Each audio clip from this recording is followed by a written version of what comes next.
কারা কারা দাঁড়িয়ে আছে, তো ডিরেক্টর ডিউটি দাঁড়িয়ে প্ল্যান হচ্ছে কি চলছে, কখন লাগবে আমাদের। তো এইসব হতো, তো এসে খুবই নস্টালজিক লাগছে। অবশ্য বলাই বাহুল্য যে বৃন্দাবন বিলাসী যখন শুরু হয়েছিল তখন আমাদের শো অলরেডি চলছে, এবং যেহেতু একই প্রোডাকশন হাউসের আন্ডারে, বাংলা টকিজের আন্ডারে, তো পুরো ইউনিটটাই আমাদের চেনা। এখানকার টেকনিশিয়ানস আমাদের খুব চেনা, ডিরেক্টরও খুব চেনা, আর্টিস্টরাও চেনা। তো খুবই ভালো লাগছে, মানে অদ্ভুত একটা কি বলবো, ট্রাভেল টু দ্য পাস্ট হয়ে গেছে। বকা খেলো আবার সুস্মিতা, সুস্মিতাকে বকা দিয়েছিল আজ অনেকদিন পর শুটিং এ এসে। এটা বলে চিত্রায়নের ভাগ্য, কিছু করার না, আসলেই বোকা খায়। সেটা তো কেউ দেখছে না, সেটা তো আর কেউ দেখছে না যে নাচ করতে করতে কতবার কুনির বাড়ি খেয়েছি এরকম করে স্টেপ করতে গিয়ে, সেটা তো আর দেখছে না কেউ। আগের মতন সামলাতে হচ্ছে সুস্মিতাকে না, সুস্মিতা এখন যথেষ্ট স্বনির্ভর, একদম সেলফ সাফিসিয়েন্ট যাকে বলে, তো তার খুবই ভালো। আচ্ছা সবাই কখনো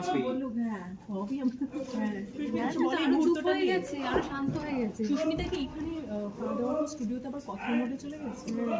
মনে হচ্ছে ভালো, ভালোই লাগছে। সবকিছু মিলে একটু শুনে রূপটা একদম অন্যরকম, মানে এরকম যে আমি মানে সুস্মিতাও আগে কখনো করেনি, কথার থেকে তো অনেক আলাদা। তো বেশ ভালো লাগছে, আমার শ্যুট করেও বেশ মজা লাগছে। অনেকদিন পর চেনা স্টুডিওতে এসে শ্যুট করা, চেনার মানুষজনদের সঙ্গে, তো বেশ ভালো লাগছে। আচ্ছা এখনো কিন্তু সেই ভোটটা মাঝে মাঝে খায়, মাথা ফুলে গেল একদিন দেখলাম। হ্যাঁ, না না, ও সব ঠিক আছে, ও তো জীবনের ছোট বড় ওঠা পড়ার জন্য গায়ে না লাগে। আজকে নাচ করতে গিয়ে দেখছিলাম যখন সুস্মিতাকে তোলার সিন থাকছে তুমি বেশ কসরত করছিলে, কেন কিছু বলছিল আমরা দেখছিলাম। না, ও আজকে একটু হঠাৎ চিত্রায়ন এসে সত্যিই কথা মোডে চলে গেছে, আবার সেই ল্যাবারড্যাং ঘ্যাটাং মোডে চলে গেছে। হ্যাঁ, নাচ করতে গিয়ে ভুলে যাচ্ছে, কুনি দিয়ে মেরে দিচ্ছে, চোখে আঙুল ঢুকিয়ে দিচ্ছে, আবার এসব করছিল। তো ওই জন্য একটু মাঝখানে আমি বলছিলাম যে কী যে কী হলো, ফোকাস কর। আদারওয়াইজ ও মানে ওটা শিখে গেছে, এখন কাজ করতে করতে শিখে গেছে যে কাজের সময় কী করে ফোকাস করতে হয়, কী না করতে হয়। কিন্তু আজকে হঠাৎ করে নতুন পরিবেশ, তো এসে যেমন হয় নতুন বাচ্চাদের থেকে নতুন লোকের যেমন কথা বলবে না, বাবু নামটা বলো, ওরকম হয়ে যায় বেসিক্যালি। আমার কি মনে হচ্ছে জানো তো, আমার মনে হচ্ছে যে ও সুস্মিতা জানে যে সাহেবদা আছে তো সবটা ম্যানেজ করে নেবে, পড়ে গেলেও ঠিক ম্যানেজ করে নেবে। না না, সেটা কথা নয়, কথা হচ্ছে যে মানে কাজটাও তো ভালো করে করতে হবে। ওর নাচটা তো আর আমি করে দিতে পারবো না, ঠুমকাটা তো আমি করে দিতে পারবো। তোমাদের সবথেকে বেশি ফেভারিট সেট কোনটা ছিল? এতগুলো আমরা প্রচুর রিল করি। এইটা না, দিস ইজ দ্য থিং, মানে this is such a task যে এসে হঠাৎ করে তিনখানা গান ইনস্ট্যান্ট শিখে ইনস্ট্যান্ট করো আর কি। মানে কোনো রিহার্সাল না, কোনো কিছু না, মানে শেখাচ্ছে, মানে গরম গরম বেগুনির মতো। সকালবেলা শুনলাম যে এখানে নাচ করছি আমরা, তারপরে গরম গরম বেগুনি ভাজার মতো ভাজছে দিয়ে দিচ্ছে, ভাজছে তুলে দিয়ে দিচ্ছে। এবং বোধহয় কোথাও একটা তোমাদের ইমপ্রম্পটু কোরিওগ্রাফিও দেখলাম মানে মাঝখানে। দেখো, আমাদের কোরিওগ্রাফার ছিল রূপা, খুবই ভালো, আমাদের কথাতেও প্রচুর গানেও কোরিওগ্রাফি করিয়েছে। কিন্তু কিছু কিছু ক্ষেত্রে না আমি মাঝে মাঝে অজয় দেবগনের মতো হয়েছে, মানে কোরিওগ্রাফার দেখাচ্ছে, কোরিওগ্রাফার মতো দেখাচ্ছে, আমি আমার মতো করছি। হ্যাঁ, কারণ এখানে যদি পুরো কোরিওগ্রাফি মুখস্থ করি, সময়টা কম তো। হ্যাঁ, এটাই হচ্ছে কথা। তাড়াহুড়ো, একটু কমপ্লিমেন্ট করো একে অপরকে আজকে। আবার রঙগুলো কি কোনো লোকে যেহেতু সে সত্যি দেখো কি সুন্দর। একে অপরকে বেসিক্যালি যেটা হয়েছে আমি তোরা বলছি, কাউকে বলো না, এখানে যাদের যাদের কস্টিউম বানিয়েছিল, তারপরে যা শীতের পিস বেঁচে গেছে সেগুলো দিয়ে একটু জ্যাকেট বানিয়ে দিয়েছে আমাকে। এটা শুনলে আমার বন্ধু রাজস্বী, যে অ্যাকচুয়ালি ডিজাইন করেছে কস্টিউম, ভীষণ মারবে আমার ধরে। আচ্ছা যে বলো তো একটা বিষয়, সুস্মিতা যে কটা হার পড়েছে বাবা, না দেখে ওকে যাতে কোনদিন জীবনে হারতে না হয় এটুকু বলতে পারি, হার যে কটাই পড়ুক না কেন। আর কটা চুরি পড়েছে এটা আমি নিজেও জানি না, একটু আন্দাজ করো। এক হাতে পড়েছে এইটুকু আমি জানি। ওই হাতেরটাই কোনো কিছু পারো পেয়েছো? হ্যাঁ হ্যাঁ, না তবে এতদিন আমরা শুনেছি সুস্মিতা আঘাত পেত, এই পড়ে গিয়ে আজকে এসে শুনলাম সাহিত্যা না না, আগে বহুবার আঘাত দিয়েছি প্রথম দিন বাবা, প্রথম দিন হাতে ওই কুর্তি থাকে না, যেটা মাটি ওইটা দিয়ে টান করে হাতের মধ্যে বেঁধেছিল। প্রথম শুট আমাদের। এই আমার শুরু হলো যাত্রা মার দিয়ে হিরোইন হাতে মার খাচ্ছি, খেয়েছি কাজ। তারপর তো নাক কাটवा दिया मेरा। হ্যাঁ ঠিক আচ্ছা, ঠিক। নতুন কোনো নাম দেবে কি, ল্যাবারডান ঘাটাং বাদে? না এখনো লুৎফান্নেসা। হ্যাঁ এক্স্যাক্টলি লুৎফান্নেসা সেই লুৎফান্নেসার একটা নাম বার করেছে। ও আসলে যে থিয়েটারে নতুন, প্রত্যেকটা সিনের আগে আছে এটা কি, ওটা কি, আচ্ছা এটা কোন দিন, এখান দিয়ে কোথায় যায়, আচ্ছা এই লোকটা ওখানে উপরে বসে আছে, হ্যাঁ বসে আছে কেন, ভীষণ জ্বালাতন করছিল। তাই ওর নাম লুৎফান্নেসা থেকে চেঞ্জ করে উৎপাতনেসা করে দিয়েছি। উৎপাতনেসা ভীষণ উৎপাত করে। প্রথমবার স্টেজে গেছি রিহার্সাল করতে। হাত ধরে দিয়ে হ্যাঁ, আর প্রথমে একটা ঘরের মধ্যে রিহার্সাল করছিলাম, ডায়লগ মুখস্থ, অভিনয় সব নিয়ে। স্টেজ রিহার্সাল প্রথম দিন গিয়েছি, আমি তো প্রথমবার স্টেজে গেলাম, সেখানে কোথায় কি, কোথায় কোন প্লেস উপরে দেখছি ওদিক থেকে লাইট চটপাটটা কোমর উপরে কোচ থেকে উঠে আবার কালকে যাচ্ছে, সিঁড়ি আছে এখান থেকে এরকম সিঁড়ি দিয়ে ওঠে, তারপর প্রচুর জায়গা, কোথা থেকে কোথায় মাইক থাকে, কোথায় কি থাকে, পর্দা কোথায় টানে, এগুলো এইসব ভুলেই যাচ্ছিলাম, জিজ্ঞেস করেই যাচ্ছি। তো ভীষণ ভীষণ এক্সাইটেড আমি, থিয়েটারে প্রথমবার করছি, নার্ভাসও। তো চেষ্টা করছি, আমাদের সাথে অনেক অভিজ্ঞ অভিনেতা অভিনেতা অভিনেত্রীরা রয়েছেন, সিজুদিদি আছে, বিপ্লব দা আছে, অর্পিতাদি আছে, সবাই, আর অবন্তীদি আমাদের ডিরেক্টর। তো বাট এটা সাচ ইন্টারেস্টিং থিং যে দেখো কিরকম ভাগ্যের ফের যে ঘুরে নীতিশদার কাছেই এই হ্যাঁ। প্লের নাটকের ব্যাপারটা এলো, একদমই তাই। এবং আসা মাত্র নীতিশদা জানে যে আমি নাটক করি, তো নীতিশদার সঙ্গে সঙ্গে আমাকে ফোন করলেন, হ্যাঁ যে শোনো এরকম আমাদের বলছে একটা নাটকের জন্য, তুই কি করবি? আলাম তুমি কি করছো? তুই কি করছিস? তুই করলে তাহলে আমি করবো। তো আমরা হ্যাঁ আমি তো করতে রাজি আছি। তবে সুস্মিতাকেও বল, আচ্ছা হ্যাঁ সুস্মিতাকেও বললাম, and all fail in place. আবার সেই বাংলা টকিজ, আবার নীতিশদা, নন্দিনীদি, আবার আমি, সুস্মিতা। তো উই আর হোপিং যে আবার একটা ভালো আমরা প্রোডাকশন, সাধারণত বাংলা ছবির প্রডিউসার্সরা এসে বাংলা নাটক প্রডিউস করছে, এটা দেখা ভীষণই রেয়ার একটা ঘটনা আর কি। তো আশা করছি যে আর খুব ভালো প্রোডাকশন আমরা নামাতে পারবো। এখন এর আগেও যে কটা নাটক অবন্তী করেছে সে কটা সবকটাই খুবই ভালো, খুবই চর্চিত, বিশেষ করে বিনোদিনীর কথা তো বলতেই হয়, হ্যাঁ খুবই চর্চিত। তো সেই জন্য আশা করছি যে কোথাও একটা হয়তো মানে ওই লেভেলটা মেনটেন করতে পারবো বা সারপাস করার চেষ্টা করবো আমরা। একদমই তাই। সবকিছুই মানে পুরো আবার মঞ্চের এবিসিডি তো সম্পূর্ণ আলাদা, হ্যাঁ। সিনেমার এবিসিডি যেটা সব থেকে সমস্যা হয় সেটা হচ্ছে যে আমাদের তো একটা মাপ থাকে অভিনয়ের, হ্যাঁ যেটা তুমি ধরো টেলিভিশনে যখন খালি এইটুকু মুখ দেখা যায়, বেশিরভাগ সময় এইটুকু দেখা যায় একটা বক্সের মধ্যে, হ্যাঁ সিনেমা হলে সেটাই আরো অনেক বড় করে দেখা যায় আর কি। তো টেলিভিশনের জন্য যে মাপটা থাকে, থিয়েটারের তো সেই মাপটা নয়, মাপটা অনেকটা বড় হয় তখন সংলাপগুলো জুড়ে বলতে হয়, কারণ ওই লাস্ট সিটে শুনতে হবে, এখানে ল্যাপেল রয়েছে, কি গো তুমি কেমন আছো, আস্তে করে বললেও শুনতে হবে, ওখানে জোরে বলতে হয়, থ্রোটা রাখতে হয়, তো অনেক টেকনিক্যালিটিস আছে। থিয়েটারের যে বেসিক এবিসিডিটা সেটাই তো সম্পূর্ণ আলাদা, তো সেটা শিখছি আস্তে আস্তে। দেখো বকা খাচ্ছে সুস্মিতা সাহেবদের থেকে খানিকটা। সামনে সরস্বতী পুজোয় কি প্ল্যান আছে? কোনো প্ল্যান নেই। ভ্যালেন্টাইন্স ডে কোনো প্ল্যান সুস্মিতা কি বলতে চাইবে সাহেবদাকে এই রূপটাই প্রথমবার দেখছি মানে থিয়েটারের মঞ্চে?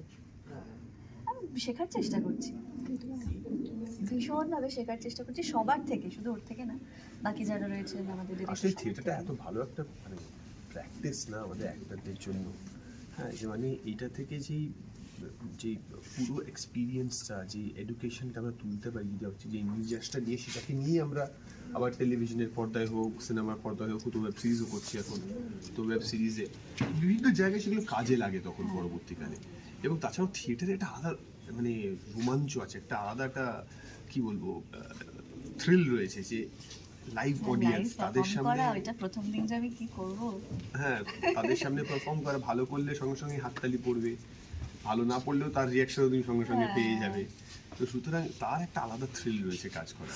এখানে তো প্রচুর এনজি টেক হয়, এটা হলো না ওটা হলো, পুনি দিয়ে ওয়ান মেরে টেক দিল, ওকে করতে ওখানে হবে, পুনি দিয়ে মারলেও তারপরে আবার ডান্সটা ধরে ফেলতে হবে, ওখানে আর এনজি করা যাবে না। আচ্ছা সাহেব, তুমি তো নিজের মতন করে গড়ে পিঠে নিচ্ছ, জেনারেল গড়ে পিঠে নিচ্ছ নিজের মতন করে, যেরকম ভাবে ধারাবাহিক আমরা দেখে এসেছি, এবার মঞ্চেও কেমন ছাত্রী হিসেবে কিরকম? ছাত্রী হিসেবে খুবই ভালো, ছাত্র শেখার ইচ্ছে আছে, সেই কারণেই ওকে বিভিন্ন জায়গায় এক্সপোজ করা যে হ্যাঁ ঠিক আছে আমাদের মধ্যে একটা আন্ডারস্ট্যান্ডিং হয়ে গেছে অভিনয়ের দিক থেকে। তো সেই জন্য আমি ওই কনফিডেন্সটা পাই যে ওর শেখার ইচ্ছে আছে, নতুন কিছু হলে সেটা কঠিন হলে পরেও ওর শেখার ইচ্ছে রয়েছে বলে সেখান থেকে অনেকটা কি বেরিয়ে যেতে পারবে। হ্যাঁ, তো সেই কারণেই থিয়েটারে সুস্মিতাকেও নেওয়া। এবং চরিত্রটা খুবই ডিফিকাল্ট একটা চরিত্র। প্রথম নাটকেই এরকম একটা চরিত্র পাওয়া is a very difficult task, কিন্তু আমার দৃঢ় বিশ্বাস যে কোথাও না কোথাও সেটাও করে ফেলতে পারে। আচ্ছা আজকে শুটে একটা বড় পর্দাতেও তোমাদের জুটিকে দেখা যাওয়ার কথা শুনছি আমরা, একটা বড় প্রোডাকশন হাউসে, এটা কি সত্যি? যখন হবে তখন জানতে পারবে। জিদ্দার প্রোডাকশন হাউসে যতদূর শোনা যাচ্ছে, এটা কি সত্যি? যখন হবে তখন জানি। হাসছে, সুস্মিতার মুখে কিন্তু হাসিটা আছে একটা। না না, আমি তো এ মা, সবসময় হাসিটাকে নিয়ে ওদের না। এ বাবা কিভাবে দেখলো তোমাকে। হাসিটাই বন্ধ করে দিল। এই, আচ্ছা আজকে পুরো শুটিং এ একটা ডায়লগ কিন্তু আমার ভীষণ পছন্দের। কোনটা? শো পার্টনার নাকি লাইফ পার্টনার? বাহ, ভালো বলেছি না সংলাপটা? হ্যাঁ মানে আমি তোমাকে জিজ্ঞাসা করছি, মানে ও, তুমি কোনটা বেছে নেবে? এই হিরো দেখলে আমি যখন সংলাপটা বললাম হিরো কিন্তু আমি মিচকে হাসি দেয়, আমার এক্সপ্রেশন তাই। সুস্মিতা কোন কথা একটু রাগ হয়? মাঝে মধ্যে একটু ইরিটেশন হয়, রাগেতেও ইরিটেশন অফ কেন করে আবার এরকম ফিল হয়? না, ও অ্যাকচুয়ালি জানো তো আমাদের সবসময় স্টেজে শেখানো হয় যে এটা আমি কুমার শানুর থেকেও শুনেছি, শানুদার থেকেও শুনেছি, জিৎ গাঙ্গুলির থেকেও শুনেছি যে তাদের স্টেজে ওঠার আগে না তাদেরও একটু নার্ভাস লাগে, কিন্তু ওই কোথাও একটা ওই নার্ভাস এনার্জিটাকে চ্যানেলাইজ করতে হয়। নার্ভাস হওয়াটা কিন্তু খারাপ নয়, নার্ভাস হওয়াটা হচ্ছে যে ব্রেন অনেক অ্যালার্ট হয়ে যায়। হ্যাঁ, তো সেই সময় ভুল করার সম্ভাবনা কমে যায়। ওই জন্য প্রথম শো যখন নাটক একটা ওই এনথুজিয়াজমে ওই এনার্জিতে ওই উত্তেজনায় না বেরিয়ে যায়, কারণ ওই নার্ভাস এনার্জিটা তখন কাজ করে। কিন্তু ও নার্ভাস এনার্জিটাকে নিজের উপর ডমিনেট করতে দেয়, তো ও তখন কি একটু ঘাবড়ে যায়, থতমত খেয়ে যায়। তখন আজকেই হচ্ছিল প্রথম দিকে ডান্সটা, যেহেতু ইমিডিয়েটলি শিখে সঙ্গে সঙ্গে ডান্স করতে হচ্ছিল, তো তারপরে আস্তে আস্তে ধরে নিয়েছে আর কি ওকে, ওটাই ওই আর কি। শারদা, একটাই লাস্ট প্রশ্ন, যে কথা শেষ হওয়ার পর তোমরা এই যে আমরা যে ইন্টারভিউ করতাম বা বারবার দেখা হওয়া, সেটা একটুখানি বন্ধ করে ভাবার দিয়েছে, চেষ্টা সেটাই তো? করছি। সেটা মানে দেখা নতুন ইমেজে আসা, কথা শেষ হয়ে যাবে বন্ধ করে না দিয়েছে, সেটা সেটাই হ্যাঁ, বলতে চাইছো তো? হ্যাঁ, সেটা হ্যাঁ, কি বন্ধ নতুন করে ইমেজের দিয়েছে। জন্য? বন্ধ করে দিয়েছো কেন গো? কেন কেন কেন? আমরা করিনি, সেলেবেল তোমাদের একটা একটা পেয়ে তোমরা বন্ধ করেছো। তোমরা কেন বন্ধ করো? আমরা সেলেবেল পেয়ার যখন তো আসিস না কেউ আর। আমরা আসি না? তোমাকে এ approach করলাম, বাবা। এখন লোকে নেবে না। চলছে না, এখন ভুলে এখন গেছি। শো চলছে না, এখন লক্ষ্মী একদম, চাপি, একদম, তারপর একদম বাজে বৃন্দাবন কথা, বিলাসী নিয়ে একদম সবাই বাজে আই কথা। সাহেব আমি নিজে তোমাকে বলেছি আমরা আমাদের সবার মেসেজের প্রমাণ আছে, একদম মেসেজের প্রমাণ আছে সেটা সবার কি কাছে। নতুন করে ইমেজটা আবার তোমরা তৈরি করা, সেটাই বলছি। না তা নয়, আসলে আমার সত্যি কথা বলতে গেলে আমরা সত্যি খুব বিজি ছিলাম, কারণ আমাদের দেখো আমাদের স্টেজ শো চলছে, তো সেই জন্য আমরা গানের রিহার্সাল করছি, স্টেজে আমরা নাচও করছি, তো নাচের রিহার্সালও করছি, হ্যাঁ, প্লাস এখন থিয়েটার theatre-এর rehearsal ও রিহার্সাল করতে চলছে, হচ্ছে। হ্যাঁ, প্লাস নিজের শরীর চর্চা সব বিভিন্ন সব মিলিয়ে কি না এই সময়টা এমন একটা সময়, দেখো সারাক্ষণই তো আমরা তোমাদের সামনে থাকি, তোমাদের সঙ্গে মানে দর্শকের সামনে থাকি আমরা, কিন্তু কখনো একটা অ্যাক্টরকে সেই রিক্লুজটাই যেতে হয় যেখানে আবার নিজেকে তৈরি করতে হয়। তো সেই রিক্লুজটাই আমরা নিজেদেরকে নিয়ে গেছিলাম, যেখানে আবার নিজেদেরকে তৈরি করছিলাম। আজকে কাজের মধ্যে আবার দেখা হয়ে গেছে, আবার সেখানে চলে যাবো আমরা, থিয়েটার শেষ হবে, আবার নিজেদের যতক্ষণ না নতুন কাজ আসছে সবসময় তো মানে মানে মানুষের সামনে এসে কি বক্তব্যই বা আমরা রাখতে পারি আর কি। তো আমরা যতটুকু কাজ করছি, যখনই কাজ করছি তখনই মানুষের সামনে আসছি, তার বাইরে আমার মনে হয় না এর থেকে বেশি আর ব্যক্তিগত জীবন নিয়েও খুব একটা কথা বলার মানুষকে বলার খুব দরকার আছে। এবার কথাগ্নি জুটির বাইরে গিয়েও সাহেব সুস্মিতার এই জুটিটাকে দর্শকেরা দেখতে পাবেন অন্যভাবে, সেটা কোথায় একটু যদি বলো। হ্যাঁ, কারেক্ট। তো আগামী 15ই জানুয়ারি আমাদের দুজনকে আপনারা আবার দেখতে পাবেন, ওই রূপে নয় কিন্তু, এটা বলতে পারবো না, অন্য চ্যানেলে বুঝতেই পারছেন। হ্যাঁ, তো সন্ধ্যে 7:30টায় বৃন্দাবন ও বিলাসিনীতে। হ্যাঁ, সাহেব আর সুস্মিতা দুজনকে আপনারা দেখতে পাবেন, আপনাদের প্রিয় স্বামীতাকে এই সিরিয়ালে। তো প্লিজ দেখবেন, অনেক চমক রয়েছে, এবং আমরা যেখানে থাকবো যা হয় আর কি, শুরুটা হয় গেস্ট অ্যাপিয়ারেন্স দিয়ে, তারপরে তারপরে বিপদ সেখান চলে থেকে আসে। বিপদ চলে আসে, তারপরে সেখান তারপরে থেকে আবার ড্রামা চলে আসে, আরো অনেক কিছু হয়। হ্যাঁ, তো আমার মনে হয় যে সকলে খুব ভালো লাগবে, প্লিজ দেখবেন। এবং অবশ্যই এটা বলার যে 17ই জানুয়ারি জিডি বিড়লা সভাঘরে সন্ধ্যে 7টায় আমাদের নতুন নাটক মঞ্চস্থ হচ্ছে। তাই আপনারা সবাই 6:30টায় চলে আসবেন। হ্যাঁ, সিরাজ এবং নাটকটির নাম, তার ডিরেক্টর অবন্তী চক্রবর্তী, বাংলা টকিজের প্রোডাকশন। হ্যাঁ, আমি আছি, সুস্মিতা আছে, এছাড়াও একাধিক ভালো অভিনেতারা রয়েছেন, সেজুতিদি রয়েছেন, বিপ্লবদা রয়েছেন, অর্পিতা রয়েছে। তো আই এম ভেরি শিওর যে আপনাদের সকলের খুব ভালো লাগবে। সিরাজের একটা অন্য দিক আপনারা এই নাটকে দেখতে পাবেন। তো 17ই জানুয়ারি জিডি বিড়লা সভাঘরে প্লিজ প্লিজ প্লিজ আসবেন সবাই। একদম। আর ধরো আরেকটা জিনিস, এটাকে ধরো তো